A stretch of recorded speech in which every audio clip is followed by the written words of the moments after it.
All right, come on up, Jeremy, and everyone, if you will, find a seat, and we'll get this going, this Q&A. And again, I'm really excited about it. I've known Jeremy for a long time. I think he's been counseling for about 15 years at this point, and opened a practice of his own last year. It's going really well, but I know the things that Jeremy has trained in and some of the different types of issues that he has addressed.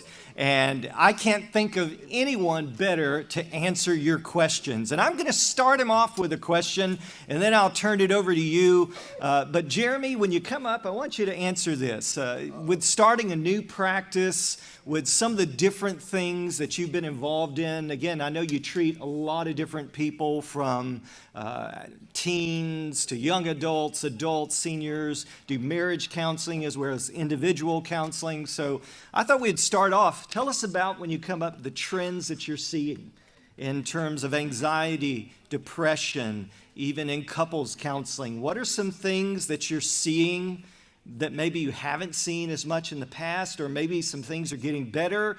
Kind of give us a pulse, if you will, on how things are and what's going on. All right. Well, I'll just leave there.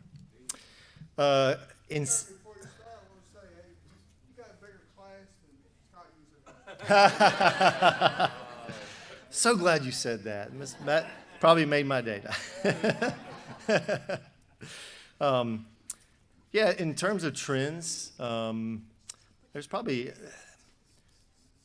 definitely, I think, a lot of things that are probably increasing. I do think that, like Scott said, I see, like for me personally, I see pretty much like ages 10 and up. I used to have to see a lot of kids because when it was Scott and I and like two other people in our practice part-time, no one would see kids. So I got them all because at that time I was doing youth ministry. So they're like, he sees kids, we'll put them all there. So I don't see as many like real young ones anymore, but I do pretty much like fifth grade and up. I see a lot of teenagers. I do a lot of couples therapy, so that's probably one of the biggest things I do. I think some of the normal stuff that is probably the most common, I'll say that first, is more of I would call like a normal anxiety depression. That's probably what our practice gets the most from a diagnostic kind of position. And so those are the most common. Now, where those things have started from or began or was attached to are all different. One thing that's probably more of a trend, I would say, and this is probably more from like a technology standpoint, definitely would be related to electronics and internet and screen time and things of that nature. I would call that probably, I would throw that in the trend category. We have more kids coming in younger that are being introduced just to being online. One thing I keep seeing now is more and more than I ever have is more and more people coming in struggling with porn addictions or being confused about their sexual identity based off of a early childhood exposure to those things. And so, typically with like same-sex attraction, sometimes even transgenderism, things like that, we typically see a hefty dose of some sort of trauma and abuse and neglect that usually goes along with those things. And then, but I keep seeing more and more people come in the office, and I had one, probably a year ago that, and this is like, seems to be very similar to a lot of other people who are coming in, is I'm getting guys, especially in their early 20s, that are coming in and they're addicted to porn. And they're coming in with erectile dysfunction in their early 20s, not because they really have erectile dysfunction, which is more of a physical thing. It's because they've been so used to seeing those images and acting upon those images since they were real little, that their body does not react anymore to the real thing. So it's been kind of mind-blowing. A 21-year-old guy who looks healthy is walking in your office and saying he has ED, which he really doesn't. So I'm seeing a lot more of parents that are giving their kids phones and allowing internet access on the phone that's unfettered. I have parents all the time. I'm finding that, in the practice right now, there's 3 of us. And my other 2 counselors I have, they see young kids like ages 6 and up. And so they have more of a heavy dose of like the younger kids. And so between the 3 of us, even when we talk about it, that's one thing that's been a major trend in a very negative way. It's not the phone that's the negative thing. It's not the internet that's the negative thing. It's what it's being used for, the exposure that's unfettered and unrestricted access to that. So, over and over again, I keep seeing kids, they're like first grade, that a parent's just giving them a phone and not putting any restrictions, no parental blocks, no softwares to block things or have accountability. And they're using it as a babysitter. And they're just saying, here you go. And then I end up seeing them in the counseling office at 18, 19, 21 years old.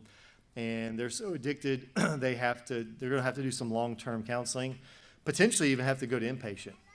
And if they go to inpatient, they're going to be there from 30 to 60, 75 days, without electronics, without any exposure.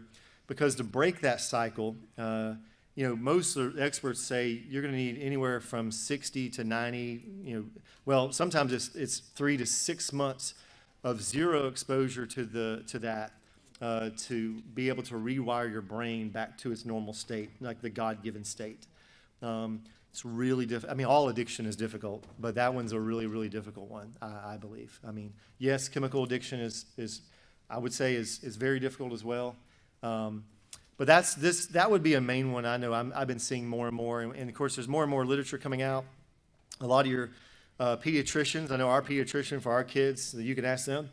Every time they come in for every checkup, that's one of the main things that's on her list. And here's how she normally words it. And and of course, Laura and I are there with our kids, and they'll look at Mason McKenzie. They're like, "Hey, so how much screen time are your parents allowing you to be on your phones?" And so obviously puts us on the spot.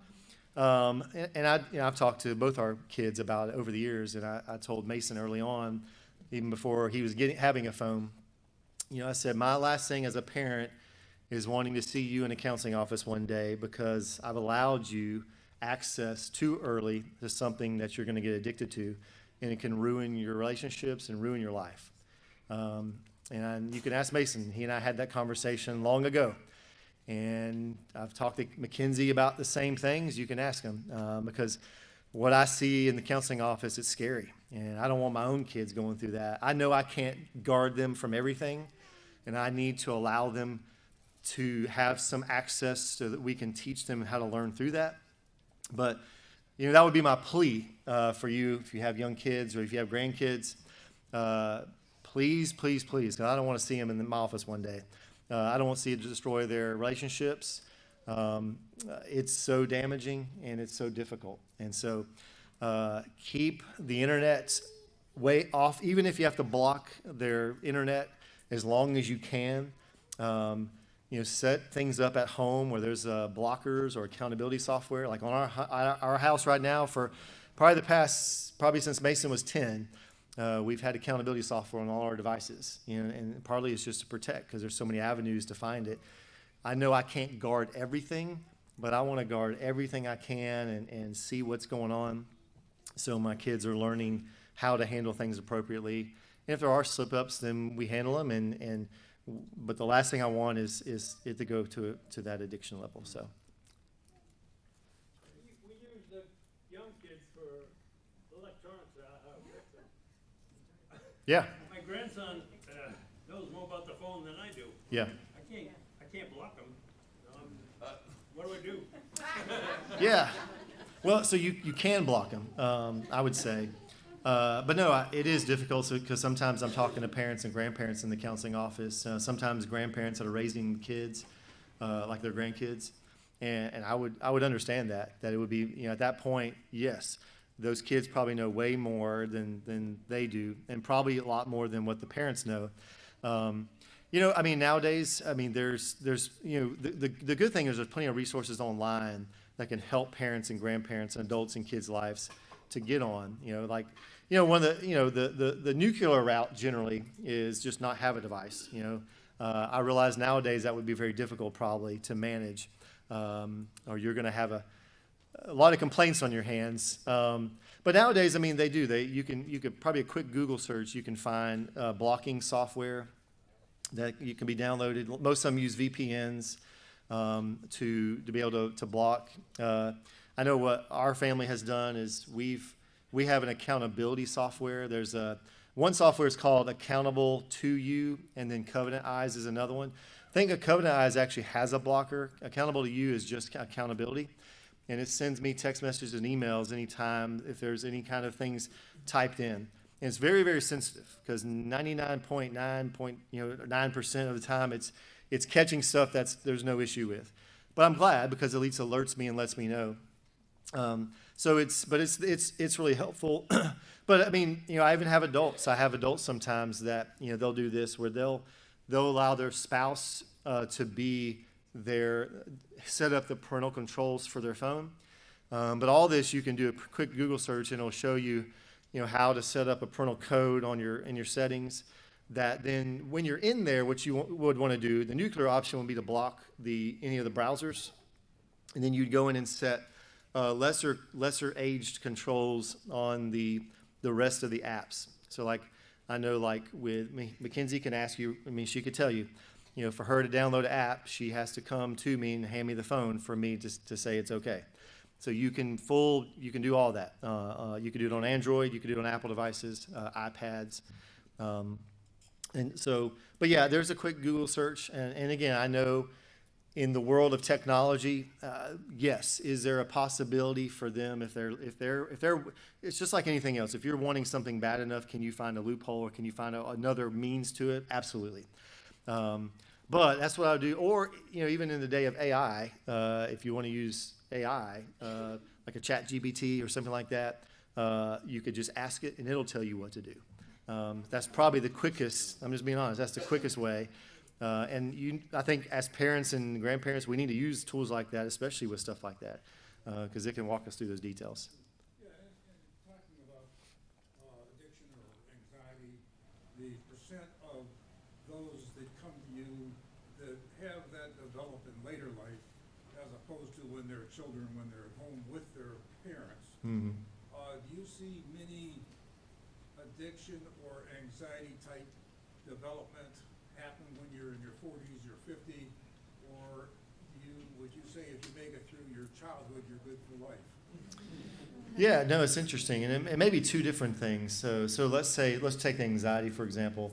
I meet people a lot that do come in and they're in their 30s or 40s or even later, and maybe for the first time they're coming into counseling. So like an initial session I do with them, that's one of the first questions I ask is, hey, have you ever been to counseling before?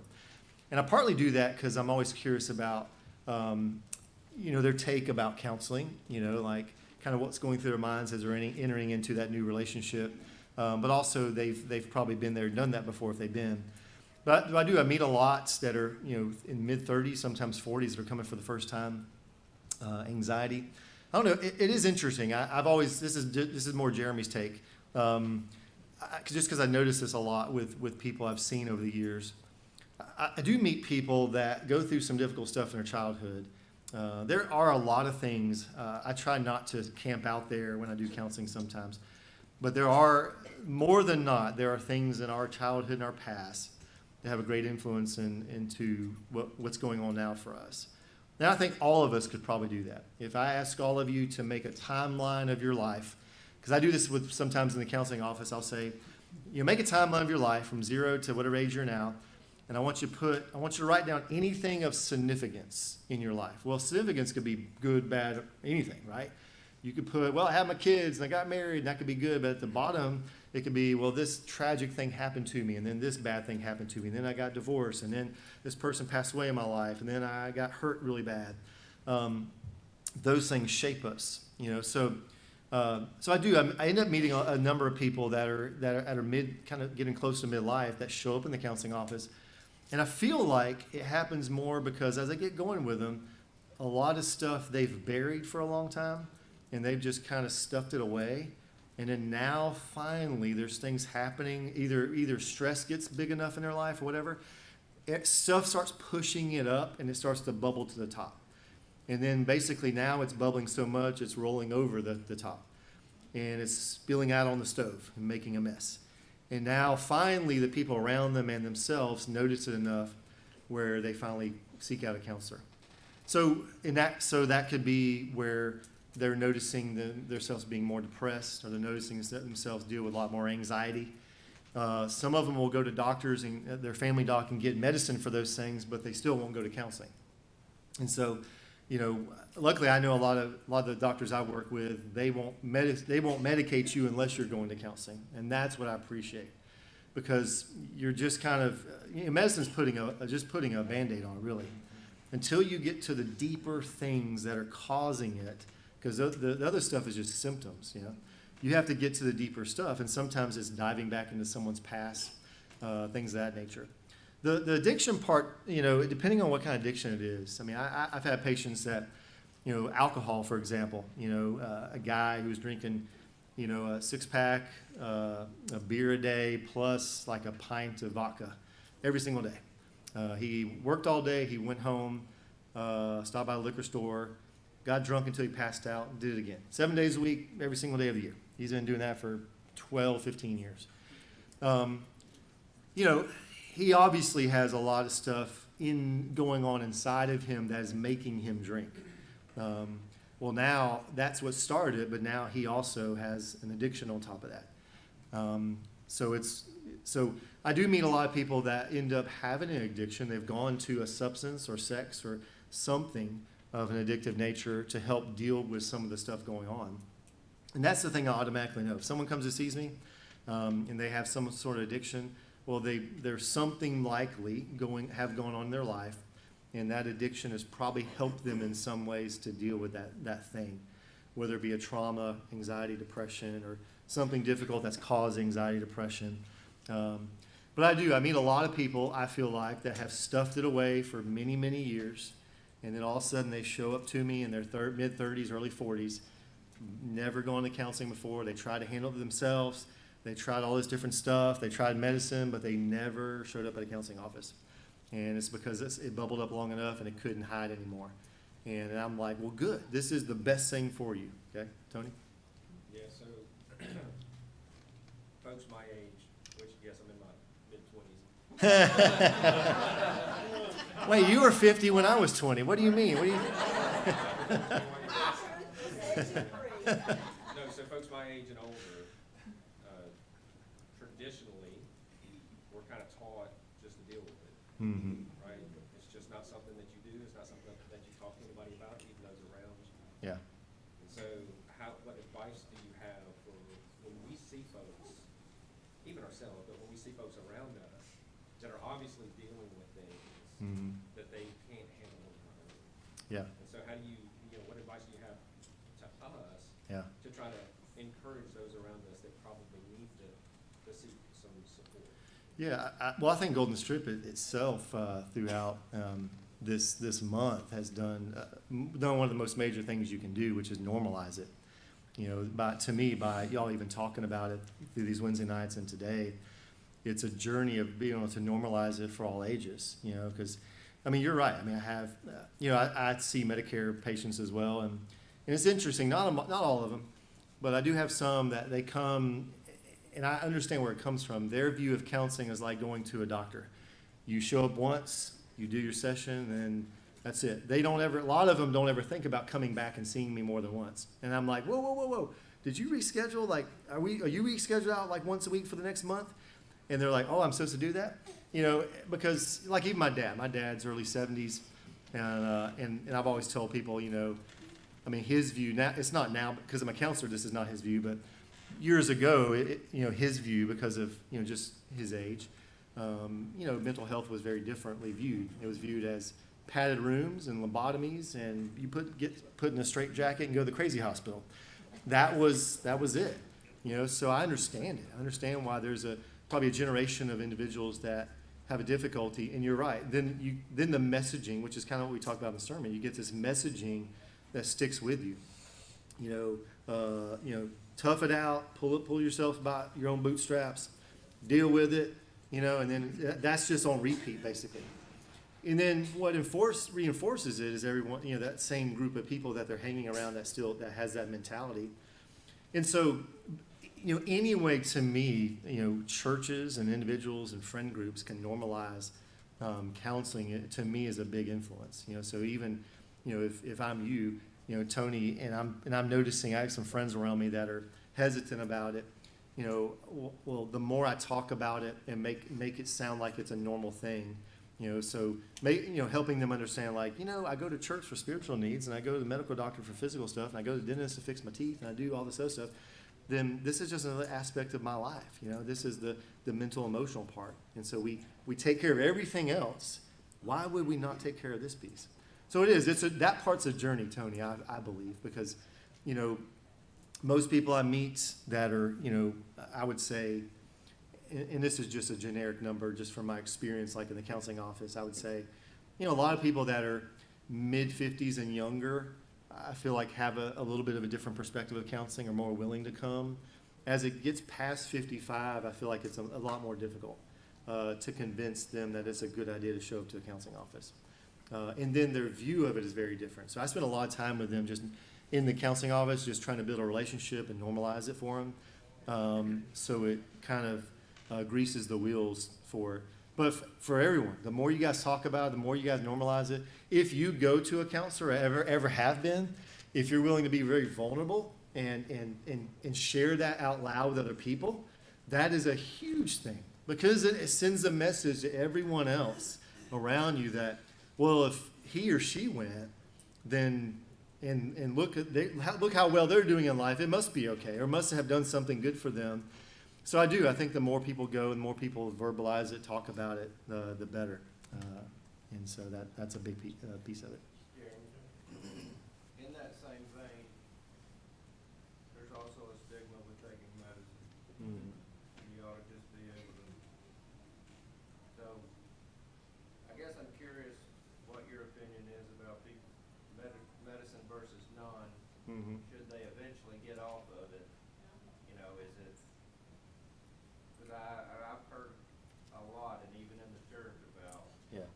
whether or not you should take the medicine, whether or not you should stay on it. Mm-hmm. So I'm curious about there's a lot of stigma about it. Yeah, no, there is. Yeah, medicine-wise, so in general, most counselors are not going to suggest, we're not going to suggest pushing towards, because obviously we don't prescribe, but we're usually the ones that are suggesting it, because we're spending the most time with patients. They're coming into the counseling office and talking to us, and we've seen them maybe for months. Usually, unless the symptoms get to a phase of like being moderate or moderate to severe, that's usually where we may suggest that some sort of medicine could be a help to them. But it's mainly because of that, because because we're going to still be working on things and doing counseling and working on the cognitive end of things, doing psychotherapy. But I think for most of us, we in a perfect world, we don't want anybody to be on medicine. But there are certain diagnoses. For example, if someone's bipolar, number one, the number one thing that's going to really change their life, completely change their life, is medicine.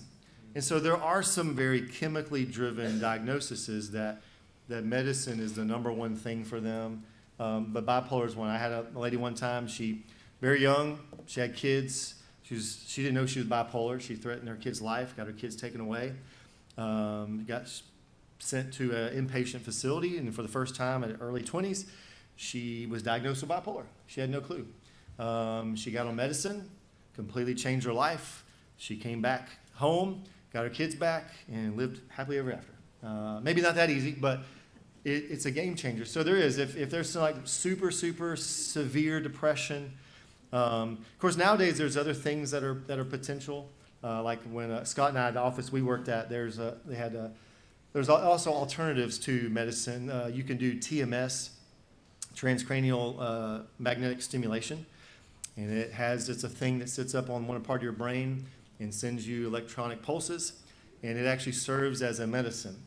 So there are people we knew that was on medicine, resistant to medicine, was able to get off medicine by doing the TMS and coming in for like TMS treatments. But there is a stigma. I think we try to hammer counseling as much as we can, and that's my big push is like, hey, if you're taking medicine, like you need to be in a counseling office, like because you're missing like 75% of the boat basically. If you're only taking medicine, like you're missing out. You're putting a Band-Aid on it because you're not dealing with the symptoms that are making that stuff happen along the way. So one of the things that growing up, but also now I see, it comes back to what you were talking about, the addiction of porn, especially for the younger people, but people who grew up. When I grew up, it was hard to get. Mm-hmm. I mean, you had to be pretty bold, and I Yeah. wasn't bold. I was scared to death someone would see me. I had to go into a store. Yeah. Now it's everywhere. Yeah. And how do we help the stigma of people in the church? Because there's a lot of people who suffer Mhm. silently, Yeah. don't know how to get out of it. Mhm. And if they come forward, then what everybody ends up doing, or at least the thought process, they're going to be like, oh, did you see so-and-so come forward? They've got a porn problem. Mhm. I even heard women that will say, well, I don't want to date anybody after this age because they're probably so addicted to porn, they're going to ruin our marriage. Mhm. And so you get this whole generation that doesn't know what to do, Yeah. and then they can't come to where people will hear them Mhm. and help them. How do we as a church fix that? Yeah. Part of it, I kind of going back to it. I mean, I think it's exposing the congregation or the any congregation to those type of things. So talking about mental health is one thing, and having things like this is helpful. But I know Scott and I have talked a lot about that over the years, and I've talked to other people about the same issue. Is that why can you come forward and say you have a chemical addiction and that's okay and that's easy, no one thinks about you differently. But if I come forward with a sexual addiction, then all of a sudden I'm like the dirt of the earth. I'm this horrible thing.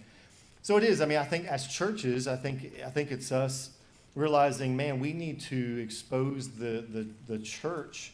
It's just like anything else. The more we talk about it, the more we expose the congregation and the people and help them, really help educate them. I think there's a lot of ignorance out there about some of these things.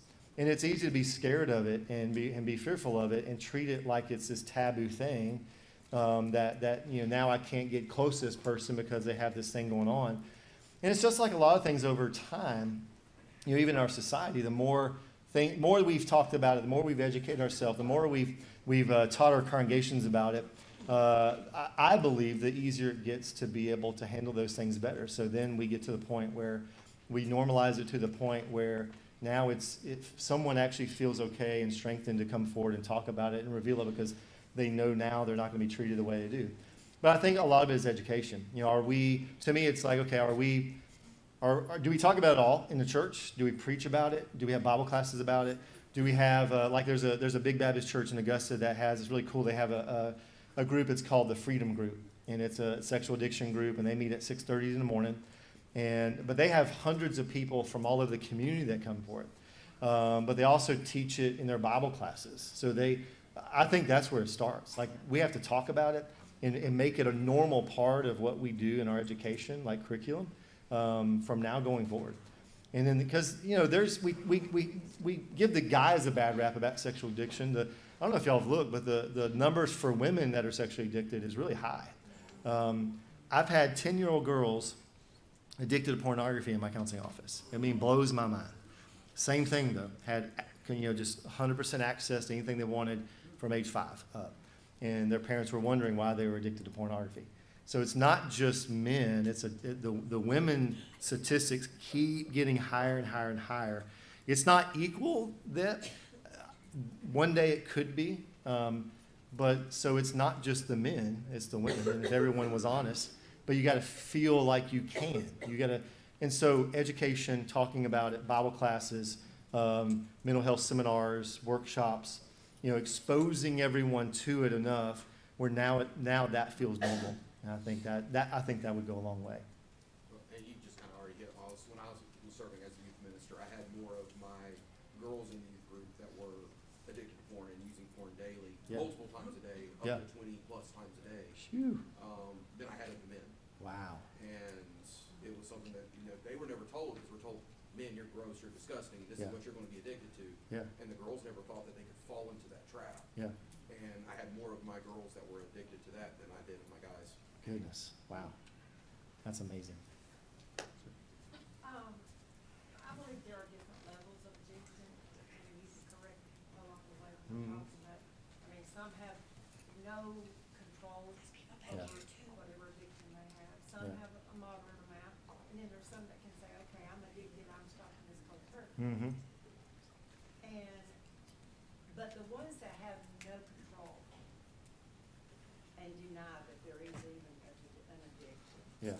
refuse counseling, there's really, Mhm. they're just living, wrongly. Yeah. How do you deal with those? Yeah, so yeah, I agree with like the levels, because I mean, you have someone who, a lot of it, the levels I guess we would look at is how's it affecting their life, right? Someone could have a certain addiction, but maybe it's not destroying their life all the way to, they have a more of some addiction going on, but it's to the degree where it's messing up their relationships, their work, their school, and all these like major elements of their life. And that's usually when they end up getting to a point where they end up maybe starting to seek out help at that point. But a lot of times it takes rock bottom. Those are really difficult. I mean, I've talked to some families, over the years, plenty of families where they were in that situation where a loved one was dealing with that. Like for example, the person I was telling you about a while ago who 6-pack a day and a pint of, I think, vodka, and just that was his life every day. He at least was coming to counseling, so that was helpful, but he was unwilling to go to any other treatment. And so, I mean, to this day, he's never been able to give up alcohol because he was unwilling to go to the treatment. It's tricky. Sometimes families, like for me, if I'm working with them individually, of course, I'm trying everything I can to convince them. I mean, I'm usually very nice and kind and gentle early on. And then if I got a good relationship with them, I get to the point where I start to push a little bit more and push a little bit more and push. Just like with this guy, I got to that point with him because I had a good relationship with him. And then eventually he just stopped coming. But then about every 3 months or 4 months, he gets back on my schedule. And he's like, okay, I know I need to be here. So family-wise, it's really hard. I've talked to some families where, I hate it, but family can talk to them, their friends can talk to them, everyone can talk to them, and nothing changes. And so I hate it, but a lot of times what I've noticed just over the years is all of them almost have to hit rock bottom before they'll ever change. And sometimes that's what it takes. Now, every once in a blue moon, I mean, I've seen it where, depending on what it is, it could get bad enough where they're starting to do risky behaviors that could potentially put them in a situation where the family could try to involuntarily commit them. It's not as easy, because they have to really prove a number of things and go before a judge.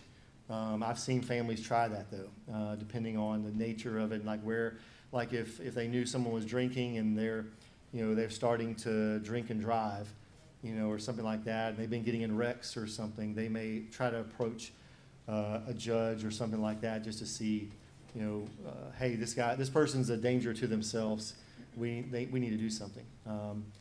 But those are really tough because I feel like those are the ones usually where the family or the loved ones almost end up having to pull away almost completely, let them hit rock bottom, which is difficult because most of us can't do that. Most of us can't let our kids or our family or our loved ones go to jail, stay in jail, lose everything they have, or things of that nature. But at the same time, that's the ones I usually see change that have been resistant. They're the ones that hit rock bottom, and they end up having to. But the family has to let them do that. That's the problem. the family has to stop enabling them, has to step away. And it's really, really difficult. So most of what I end up doing then is doing counseling with the family. Because it's such an emotional thing and mental thing for them. I spend most of my time doing that because I can't make that person come see me in counseling, neither can the family. And they've done everything they can. I've done everything I can. And so I spend more time supporting the family, helping them through it. So when that person does hit rock bottom, they'll be prepared to take the next step with them. So. This isn't necessarily about addiction, but people who refuse to seek counseling, especially after a particularly difficult trauma, how have you seen it affect their families?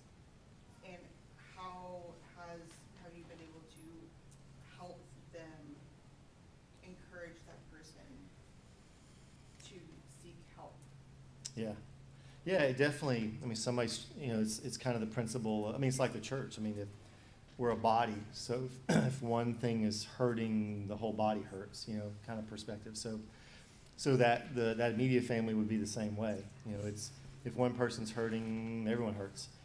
And so, again, it's not an easy thing, because and you said the person is currently would be unwilling to go to counseling. Yeah. Sometimes I would end up doing like some family counseling without that person, to game plan. I know if I was, times I've done it before. So I'd meet with, maybe it's a wife or maybe a husband or maybe the kids or something, to see, okay, how can we kind of game plan to go about this? Because the ultimate goal is we all know that this person needs some help. They're unwilling to get it. So let's put our heads together and talk about it and game plan and that helps, I know, me as a counselor, because then we can all put our heads together to see, okay, what are some things we can do that could influence this? Because, anxiety produces anxiety. So there's that principle, if I push too much, I'm just going to push the person away. So it's a balancing act of, first the family's probably going to try to go from more of a loving, kind perspective of, coming beside them shoulder to shoulder, not coming across harsh or mean or ugly, not coming across threatening, because that's anxiousness, that's just going to push. It's like two opposing magnets. It's just going to push the person away. And then they're just, out of spite, they're not going to come to counseling. And they're just going to say, well, I'm never going then. And then, and so you could hurt your chance of that potentially coming possible. So at first, I think that's the route to go. It could help to talk to the counselor, game plan, work together as a family, especially if it's family involved, to come beside them from a gentle perspective, loving perspective. I've seen families not trust what they were going to say verbally, which I understand, because they worry that they'd say the wrong thing or come across harsh. And I've encouraged them, write this person a letter. Write a letter, erase, mark through, go back, rewrite it again, so you can say it such in a way that really shows the depth of your heart and how you feel and you love them, but you want to move them down the road some, And I've seen stuff like that be very helpful to loosen up that person, to grease the wheel to just enough to get them in counseling. And then sometimes it's game planning to find them the right counselor, finding someone, that's why going on websites and finding, I tell our counselors, hey, we're going to have your picture on the website. We're going to have what you do and all that good stuff. But I want you to tell some personal stuff about yourself. Tell them what ball teams you root for, or tell them you love sports and outdoors, or just something, because that could be something that, makes them feel connected to the counselor, which makes it easier for them to actually want to do counseling. I end up getting a lot of guys in the counseling office that I think their wives find me for them, is what it is. Because I put on there, I like sports, I like to hunt and fish, and I like outdoors. Well, and so I end up with a lot of those guys that probably don't want to come to counseling, but then because I like those things, I use that to my benefit. And we talk about some of that stuff on the front end of the counseling sessions, and then I have a good connection with them, and now they keep coming, they keep coming. So that's a big thing. So going to psychologytoday.com, websites like that could be a big help to picking the right person, because the wrong person could do the opposite. All right, so we're almost out of time? Oh, we're done. No more? All right. So he says I'm done. You may go ahead and, okay. Hey, I just want to thank you guys. I think you had awesome questions, and if I can be a help to you, Scott can give you my phone number and email. Feel free to ask anytime. We're going to close with a prayer, and we're going to pray for the food, and then we'll be dismissed. Let's go to God in prayer. Heavenly Father, thank you so much for today. Thank you for this congregation, all the great things that are always going on here at Golden Strip, the wonderful people that you've blessed in this family, Lord, here at Golden Strip. Lord, continue to be with Scott and Peppy, the elders here, the leadership here, and all the things that they continue to do and putting their heart, soul, and mind into the ministry here to grow this congregation. Lord, we thank you for it and the direction it's going. Lord, and as we've talked about particular topics today, I just ask your blessing upon the folks here, that they continue to have these conversations and talk about the taboo topics and talk about the difficult, because that's how we get sharpened and we get exposed to things that we need to get exposed to and talk about more. And Lord, help this church do that. Bless them in that way. Lord, we thank you for the food that's been prepared today. Let it nourish our bodies to serve you better and watch over us every day and protect us. And we